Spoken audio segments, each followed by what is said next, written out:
Oh, hello mga ka-Francis! What's up? Itanabas Channel! Once again, welcome back to my channel mga ka-Francis. No? Nandito na naman tayo mga ka-Francis. Itanabas ay naparito na naman upang ibahagi na naman natin ang salita ng Diyos para din ay tayo po'y may matutunan habang tayo po'y nakaupo sa hagdanan, tayo po'y kumakain sa mga restaurant, tayo po'y nagluluto at tayo po'y naglilinis sa bahay, sa atin pong bakuran. At dala ninyo ang inyong mga cellphone at pwede kayo mayroong mga headset or headphones. So, panoorin ninyo si Tanabas na magbahagi na naman sa inyo ng maiksing mensahe, no? Para po sa atin pong ikalalago ng ating spiritual life, mga ka-Francis, no? Ngayon mga ka-Francis, tayo po ay magpasalamat po tayo, no, sa mga subscribers. Salamat sa lahat ng mga subscribers. At yung mga hindi pa nag-subscribe, please naman, no, magpa-subscribe na po tayo. At sa mga viewers natin, salamat, no. At ako po ay magbigay greeting, shout out sa akin pong mga kapatiran sa All the World Outreach Church. Ito po si Tanabas, ang inyong kapatid, ay nagpatuloy sa pagtuturo dito po sa atin pong Tanabas channel, no. Mayroon pong channel si Tanabas na madali ninyong mahanap sa inyong mga YouTube account. Mga ka-Francis, so tayo po ay mag-proceed na mga ka-Francis.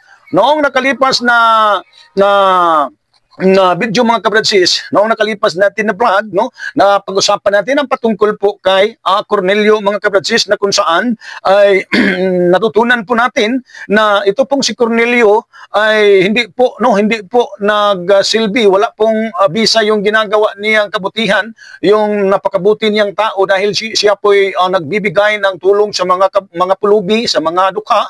Tapos siya po ay nananalangin, prayerful talaga siya na tao, at siya po ay may takot sa Diyos at sumasamba siya sa Diyos, no?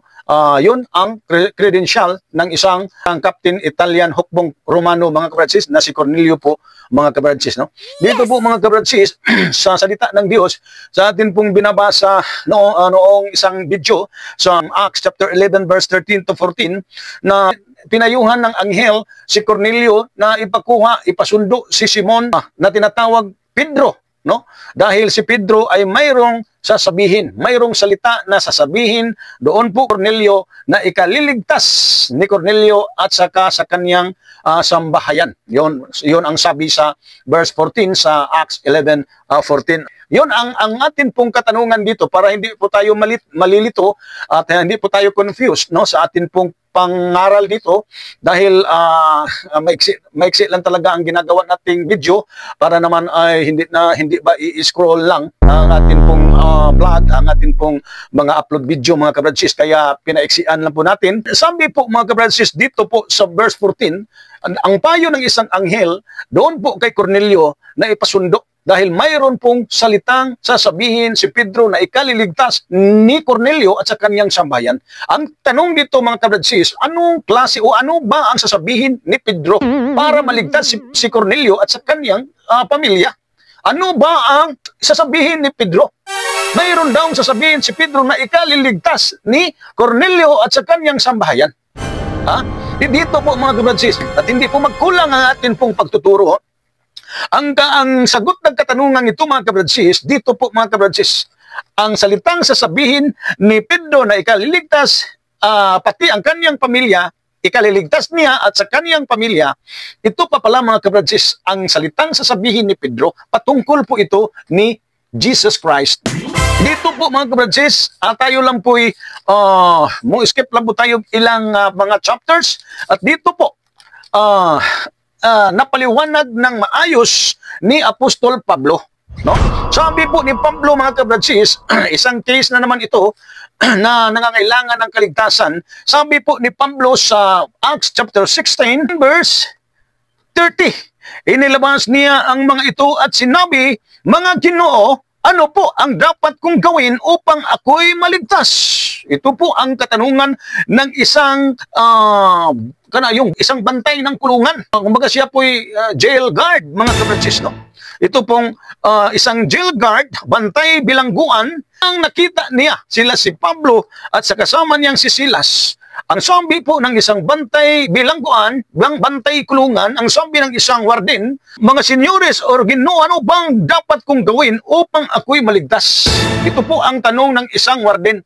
Ito pa palang warden, mga kabradsis, parang kailangan talaga niya na siya po'y maligtas at siya po'y preparado. Ano bang gawin ko? Dahil ang talagang ito pong warden, parang nag-isip siya no, kung anong klaseng tao itong mga apostol. Dahil ang mga apostol po ay parang naramdaman ng isang warden na may power, may kapangyarihan. Kaya nagtanong lang ang isang warden, ano bang gawin ko upang ako po'y maligtas? Ano bang sagot ng apostol, si Apostol Pablo at sa kaniyang kasama?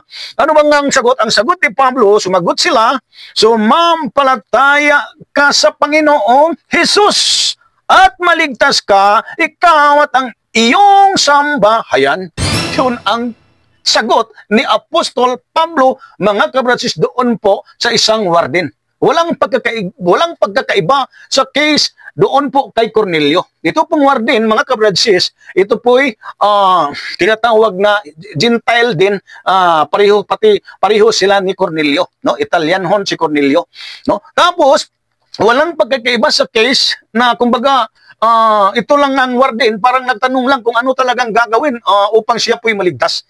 Ngayon, sinasagot siya ni Apostol Pablo, sumampalataya ka ng Panginoong Hesus at maliligtas ka, ikaw at ang iyong sambahayan. So doon pa pala sa sinasabi ni Peter, mga kabradsis, doon po sa Acts, sa istorya po ni Cornelio, sa Acts chapter 10 o sa Acts chapter 11, verse 13 to 14, na mayroong sasabihin si Pedro doon po kay Cornelio para sa ikaliligtas ni Cornelio at sa kaniyang sambahayan. Wala po ito magkakaiba sa isang warden. Dito po natin nasumpungan na ang salita pa palang sasabihin ni Pedro na ikaliligtas ni Cornelio at sa kaniyang pamilya, pareho po dito sa isang Apostol Pablo sa Acts 16 verse 31, na ang sasabihin pa pala ni Pedro at saka ni Pablo, isa lang ang kaligtasan, ang salita na ikaliligtas ni Cornelio at sa kaniyang pamilya, salita na ikaliligtas sa warden, at saka sa salita na ikaliligtas sa ating lahat. Isa lang, mga kabradsis, sumampalataya ka sa Panginoong Hesus. Yun lang, isang salita. Sumampalataya ka sa Panginoong Hesus, mga kabradsis. Maligtas ka, ikaw at ang iyong sambahayan. Yun ang sabi ni Pablo sa isang warden, mga kabradsis. Sumampalataya lang pala, mga kabradsis. At ang buong akala ng ibang mga tao na ito pong sumampalataya or faith o tinatawag na pananampalataya, sumampalataya ay parang madali, easy daw. Hindi po ito easy, mga kabradsis, dahil bagamat ito po'y parang easy lang, pwede natin i-confess sa ating mga dila na tayo po'y sumampalataya, ngunit po ay kitang-kita ng Diyos sa loob ng ating mga puso kung totoo ba po na tayo ba po'y sumampalataya. Hindi po ito easy, mga kabradsis. Easy lang sasabihin na sumampalataya ka, easy lang natin sasabihin na tayo po'y sumampalataya, ngunit hindi po dyan nagtapos. Kaya lang, ito po, hindi naman sinungaling ang Biblia, hindi naman sinungaling ang Diyos, lalong hindi din sinungaling ang mga apostol na naging influencer or naging tagapangaral sa salita ng Diyos, na ang kaligtasan ay sa pamamagitan ng pananampalataya natin sa ating Panginoong Hesukristo. Dahil kay Jesus lang masumpungan ang kaligtasan sa pamamagitan ng ating pananampalataya. Sumampalataya ka lang, maligtas ka at iyong sambahayan. Yon ang sabi ni Apostol Pablo, mga kabradsis. At saka, hindi po dyan magtapos dahil kung ikaw po'y sumampalataya, ano bang patunay na tayo po'y sumampalataya ng ating Panginoong Hesus? Ang patunay, mga kabradsis, ito po talagang dito po sa verse 32. Makikita natin na ito po talaga ay tao na hindi lang sa ibabaw ng dila sumampalataya. Siya po'y sumampalataya sa buong puso, mga kabradsis. Sa kaloob-loobang buhay niya, siya po'y totoong sumampalataya. Ganon din tayo at ganon din kayong mga manunood sa bidyong ito. No? Hindi lang sa tumoy ng dila, kundi gawin ninyo ito na kayo po'y, ito po'y ebidensya na kayo po'y sumampalataya. Kailangan pong ikaw po'y tagapakinig at kayo po'y mag-aral, magbasa at makinig ka sa mga salita na ibahagi sa mga alagad ni Kristo. Tulad dito sa verse 32, ang sabi po dito mga kabradsis, at ang salita ng Panginoon ay ipinahayag nila sa Kanya at sa lahat ng nasa Kanyang bahay. Itong nangyari mga kabradsis. Pagkatapos sabihin ni Pablo na sumampalataya ka lang sa Panginoong Hesus, maligtas ka, ikaw at iyong sambahayan. Pagkatapos mga kabradsis, ang nangyari sa isang warden, mayroong nangyaring pagtuturo ang mga apostol doon po sa kanyang bahay, kasama na ang iyang pamilya, at nakikinig mga kabradsis sa mga salita, no? Sa mga salita ng Panginoon na ipinahayag ng mga apostol doon po sa isang warden at sa kanyang pamilya. Yun po mga kabradsis, ang tanda na totoo kang sumampalataya ng Panginoong Hesus mga kabradsis. Kaya mga kabradsis, ito po ang patunay na ikaw po'y sumampalataya. Pag ayaw mo talagang matuto sa Biblia, pag ayaw mo talagang ikaw po'y turuan, ikaw po'y pangaralan mga kabradsis, yun, nasa tumoy, nasa ibabaw lang ng dila ang pananampalataya mo, at yun, yung klaseng pananampalataya ay isang patay at walang kabuluhan. Iyon mga kabradsis, ipakita mo na ikaw po'y sumampalataya, tanggapin mo ang salita ng Diyos sa iyong buhay, tanggapin mo ang salita ng Diyos, ang Biblia sa iyong pamilya. Huwag kang matakot sa Biblia, huwag kang mag-isip ng masama patungkol sa Biblia na sasabihin mong ibang religion na naman. Hindi mga kabradsis, yung religion nyo na parang ginawa kayong inosente, ignorante sa religion nyo dahil tinatakot kayo na ayaw nilang makinig kayo sa salita ng Diyos, ayaw nilang makinig kayo sa Biblia para hindi kayo matuto at hindi ninyo makilala ang totoong lingkod ng Diyos, para hindi ninyo matutunan ang kalooban ng Diyos, at para din hindi ninyo malalaman ang ginagawa nilang salungat sa Biblia na siyang ikagagalit ng Diyos, yung isang religion na sumasamba ng mga Diyos-Diyosan na napakaayaw yun ng Diyos. Kaya ayaw nilang makinig kayo. Pero kung ikaw ay sumampalataya ng Panginoong Hesus, ipakita mo, tanggapin mo ang Bible study, tanggapin mo ang Biblia sa bahay mo, sa iyong pamilya, maligtas ka at iyong sambahayan, mga kabradsis. Tulad ng isang warden, mga kabradsis. Tandaan ninyo mga kabradsis, no? Ito pong kaligtasan, kailangan hindi kayo malilito dito. Dahil ito pong kaligtasan ay ito po'y gawa ng Diyos. Dahil sa pag-ibig ng Diyos sa sanlibutan, dahil sa pag-ibig ng Diyos sa lahat ng mga taong nilalang, no? Talagang binigyan tayo ng tsansa, binigyan tayo ng malaking pabor. Kaya ang sabi sa John 3:16, napakalinaw at napaka-common verse, but ito po'y napaka-effective, powerful na matutunan natin ang kaligtasan pa pala ay galing sa Diyos Ama. Diyos na tagapaglikha sa mundo.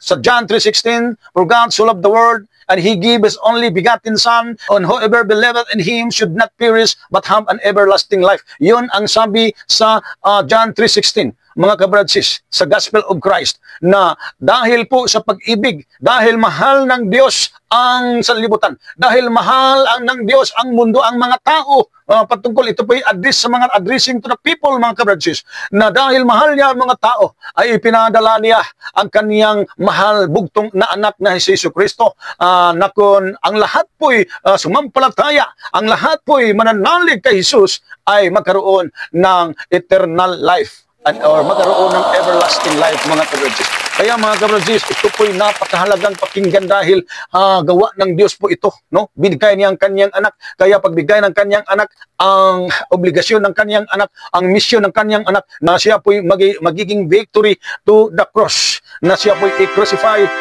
para po sa kaligtasan, sa katubusan nating lahat, mga kabradsis. Kaya sinasabi doon po mga kabradsis sa Ephesians chapter 2 verse 8 to 9, ang sabi po doon, for by grace you have been saved through faith, and that not yourselves, it is the gift of God, not of work, lest any man should boast. Kaya mga kabradsis, ito pong tinatawag na kaligtasan, hindi po ito sa pamamagitan ng iyong gawa, yung mga ginagawang mabuti, yung kaligtasan para wala pong palalo at wala pong mataas sa sarili, mga kabradsis. Kaya mga kabradsis, si Cornelio kahit ginagawa niya, napakatinding ginagawa niyang kabutihan, mga kabradsis, ngunit hindi po nagiging license para po siya maligtas, para po siya makapunta sa kaharian ng Diyos, kundi siya po'y kailangang dumaan sa proseso na makinig na makinig siya sa sabihin ni Pedro patungkol kay Hesukristo para po siya ay maligtas, mga kabradsis. Yun ang proseso, mga kabradsis. Hindi po sa pamagitan na gumagawa ka, mamimigay ka ng tulong sa mga kapwa-tao, mga mahihirap na tao dyan, maraming gumagawa dyan, mga politiko, mga taong, mga politician, no, gumagawa dyan, nagtumutulong, no, sa kahirapan ng mga pulubi, tapos talagang sumasamba araw-araw, magpunta doon sa church, tapos mayroon daw prayer, no, iwan ko kung tumama ba yung prayer, tapos may takot din ng Diyos dahil kilala nila na mayroon, sila po naniniwala na mayroon Diyos na lumilikha sa daigdig or sa lahat sa universe, mga kabradsis. Kaya mga kabradsis, katulad ni Cornelio, mga kabradsis, gumagawa ng mabuti, ngunit walang bisa, walang silbi, walang kabuluhan ang ginawa ni Cornelio. Kailangang dumaan siya sa proseso, makinig siya sa salita na sasabihin ni Pedro, walang ibang sasabihin, iisa lang, sumampalataya ka kay Jesus. Kapag sumampalataya kay Jesus, ano ba si Jesus? Anak ng Diyos, siya po'y pinadala ng Diyos, tapos namamatay siya sa cross, na-crucify siya sa cross para sa katubsanan natin lahat at para din sa kaligtasan nating lahat. Yun si Jesus, mga kabradsis, ang dapat mong pananampalatayanan. Yes! Kaya mga kabradsis, yun ang isa lang na salita. Sumampalataya ka lang ng Panginoong Jesus. Ang tanda na ikaw po'y sumampalataya, tulad ng isang wardin, siya po'y tumanggap sa salita ng Diyos sa kaniyang bahay, mayroong nagkaroon na pagtuturo sa kanilang pamilya, sa kaniyang bahay, mayroon pong tinatawag, kumbaga, parang Bible study, mga kabradsis. Kaya mga kabradsis, ang hamon ko sa inyo, no? Tanggapin ninyo ang mga taong na gumagala sa iyong bakuran, gumagala sa iyong barangay, sa iyong bahay, para kayo po'y turuan sa Biblia. Tanggapin ninyo at kayo po'y makinig sa kanila. Huwag mong ipagmalaki yung religion mo dahil ang religion mo ay nagiging sanhi sa inyo na kayo po'y mangmang, kayo po'y inosente, kayo po'y ignorante sa Biblia dahil ayaw nila matuto kayo, ayaw nila na mapaliwanagan kayo at ayaw nila na malalaman ninyo ang katotohanan sa relihiyong salungat sa Biblia. Kaya mga kabradsis, no? Kailangan ninyong tanggapin at si Jesus o sumampalataya lang kayo ng ating Panginoong Jesus, no? Kaya mga kabradsis, yun, no? Ang salita ng Diyos, mga kabradsis, no? At dito na lang tayo, mga kabradsis, at huwag niyo kalimutan, no, na mag-subscribe. Huwag niyo kalimutan na kayo po'y mag-likes, mag-share sa ating pong video para din ang ating video ay makarating sa lahat ng dako sa mundo, lalo na sa ating bansang Pilipinas, sa mga kapatiran natin mga Pilipino. No, pagpalain kayo ng Diyos sa kayong lahat, ingatan kayo ng Diyos, purihin ng Diyos, dakilain ng Diyos, purihin si Jesus, dakilain si Jesus. To God all be the glory. God bless.